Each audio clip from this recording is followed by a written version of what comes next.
Hello, everybody. I've never done anything like this before, so do bear with me. I got the idea from a good friend of mine, Jed Jaggard, from Up and Atom History, to get an idea to do some video style stuff for you guys, just to hopefully keep you a little bit less stir crazy during these really difficult times. Got some ideas lined up for stuff to do, one of which I'm going to need a couple of materials from my old home with my parents, which have unfortunately been left there. So for the time being, probably won't be able to get those for you. But for now, I've got just a short one for you, answering a question that I very often get when I'm doing my Swordmaster workshops, which is twofold. One being, where did the swordsmen from the Middle Ages actually learn their techniques? And the second basically being, how do we actually know about these techniques? Because obviously, most people do not go around fighting each other in the streets with longswords anymore. So it's a bit understandable that people might be a bit confused as to why anyone would actually know about this stuff. And the actual answer is held within these two books that I have here, both of which are actually reproductions of original medieval and Renaissance era, manuscripts, which actually instruct people on swordsmanship. Now, obviously, most people would not be able to just buy one of these books because A, they're very expensive and a lot of people wouldn't be able to read them. And these are not the only two that ever existed. There were dozens, possibly even hundreds that are around.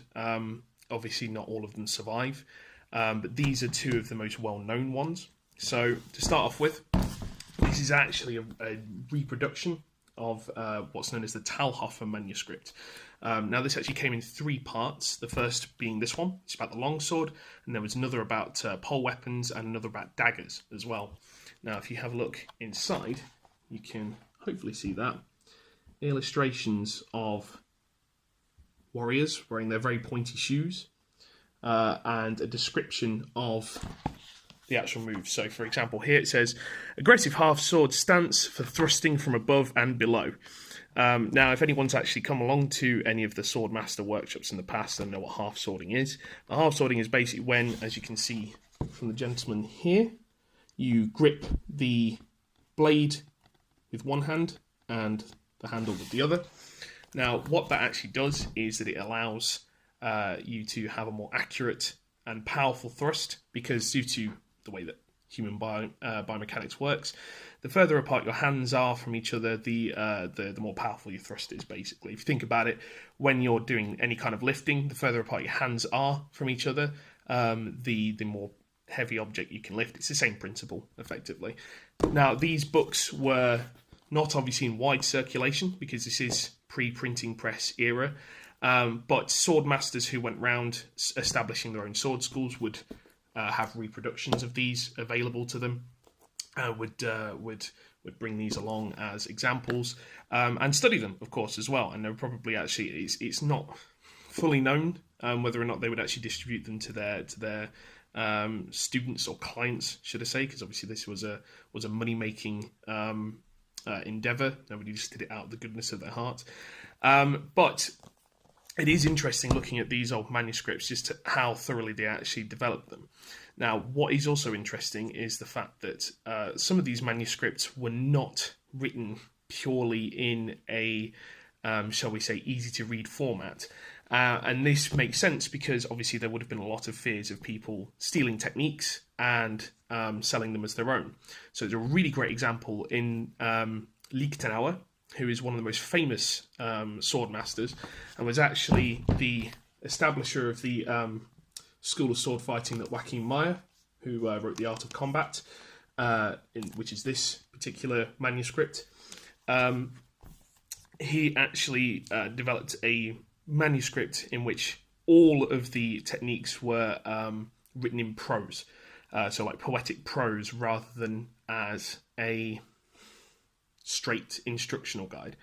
The idea basically being that unless you understood the code of what the prose meant, you wouldn't actually be able to just simply steal the techniques. Very clever, but it also makes studying of the Liechtenauer documents very difficult for historians and archaeologists.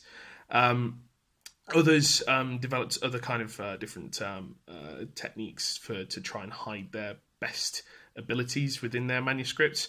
I can't remember exactly which document it was. I'll put a link in the comments section of this video just to link you to it.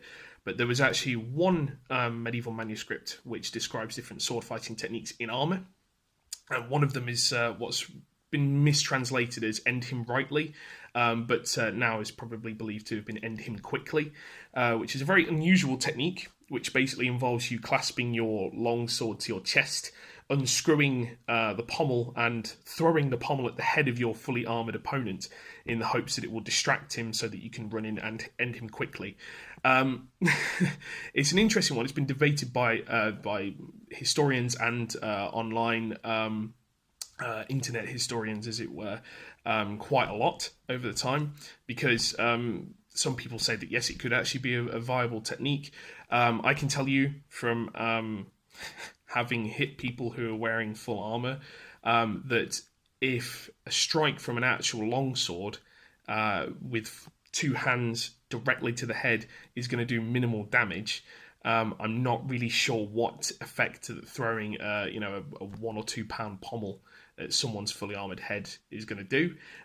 For a start, obviously, there's a big chance that that you won't even hit them in the head, and the other thing as well is that it's probably just going to bounce off and not do anything. So the actual reasoning that a lot of people come up with behind this technique is not that it was a real technique, but because of the fact that the manuscript describes it as being the ultimate technique, it might actually be a way to convince people who have stolen the manuscript and don't know which are the real techniques from fake ones to get them to basically use this ultimate technique in combat and get themselves killed as sort of like a punishment for stealing other people's techniques.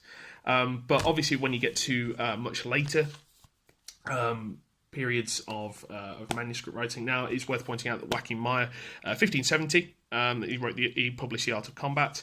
It's worth mentioning that he was actually the last Grand Master of the Liechtenauer school, but you can actually see in this one that obviously it's expanded out from simple, just the sword and buckler to the long sword as was in the original Liechtenauer, and pole axes and things like that. But it also includes things like rapiers, side swords, and sort of more what we call a dusac, which is kind of like a peasant's falchion type weapon, a curved blade, effectively a glorified machete, more or less.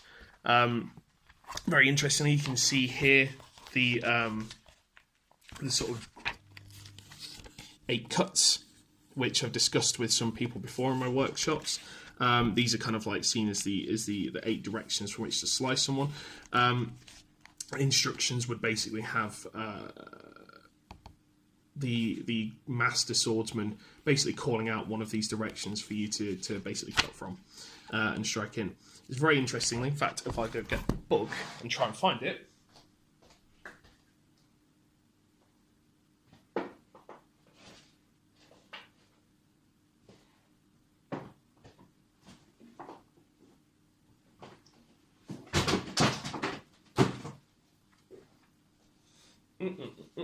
a top recommendation here, Mike Lode's Swords and Swordsmen. If you're interested in the subject, I cannot recommend this book enough. It is absolutely fantastic, really, really interesting. I've learned a lot of truly fascinating stuff about medieval swordsmanship and swordsmanship from around the world, actually. There are some interesting depictions of some of the other manuscripts in this book. But to get to the point of what I was trying to say about the cutting directions, here we go. So he actually shows in one of the other manuscripts, I believe it might actually be yes, it is the Liechtenauer manuscript. It shows a type of garment that would have been worn, which had all the different letters shown on that 8 direction cut list, printed directly onto someone's clothing, so their hose and doublet. The idea basically being that you could call out and actually strike those different areas, and the person would have to defend themselves. But you can see how it gets a lot more technical. I'm kind of just a bit rambling because this isn't scripted at all, but I'm trying to find some of the actual plates that they... Here we go. And you can see that the quality of production, shall we say, the budget is increased somewhat by the time you get to Maya's time. And because there's so many more techniques as well, each image shows multiple techniques and multiple different attacking approaches, and they would actually be marked out with different lettering and be referenced back in the actual writing. So, sorry that this has been a bit rambly. Like I say, I've not really scripted it, but I hope you found that interesting. Just a little bit of an insight into medieval swordsmanship and how they actually used to spread some of the knowledge that was going around. I will be posting some other stuff. I'm hopefully going to be doing a video next about ukiyo-e, which is Japanese printmaking, something that I'm really, really passionate about and find really, really interesting. So hopefully you will too. And I'll be showing some original, actual original antique ukiyo-e that you can have a look at as well. But I need to get one back from home as well before I can do that. But until then, you guys stay safe, stay at home if you can, and take care of yourselves, okay? Bye-bye.